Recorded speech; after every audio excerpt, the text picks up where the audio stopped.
Hallo mense, welkom. Dit is 'n KiCad introduksie. Wat jy met KiCad kan is PCB's ontwerp en dan bedoel ek met PCB's is dat jy 'n printed circuit board wil maak en wat jy byvoorbeeld wil doen is stel jy wil die PCB's maak vir dit gedeelte, die dinge hier. So dan doe jy dit in KiCad. Dan kan jy dit hier maak, byvoorbeeld met dit gedeelte. En wat jy allemaal hier sien, is verskillende stroombane. Die tweede stap wat jy doen, is dan laat jy ontwerp jy in PCB. Dus hier, dit was alleen die schematische uitleg van een PC, van een printed circuit board of van een printplaat. Tweede ding wat jy doen is hier, en dit is eigenlijk die echte werk. Wat jy hier sien is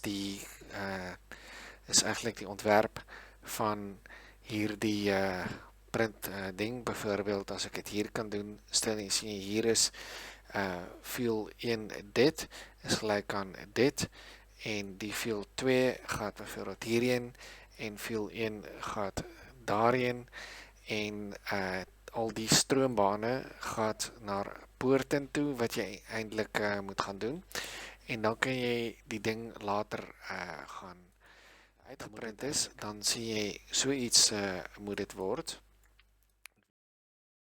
Dit is nie moeders mooiste, maar dit is ongeveer die idee wat jy wil dan doen. En nou, wanneer jy dit gemaakt het, dan kan jy hom gaan bekyk en dan kan jy hom gaan uitdraai en dan krijg jy hom bijvoorbeeld in een app genaamd Flatcam en dit is met dit app, met Flatcam, die kan jy dan oopmaak en dan krijg jy die bijvoorbeeld die mees onlangse G-code en die G-code is dan die stroomdiagram, as jy net weet jy nog wel.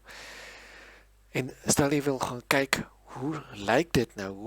Hoe lyk dit gebeur nou as hy nou uitgemaak word deur CNC vrees of deur die PCB's in China, dan gebruik jy hierdie tool, dan kan jy byvoorbeeld Chematics gebruik. En ja, hier is Chematics is super handig vir dit soort van dinge.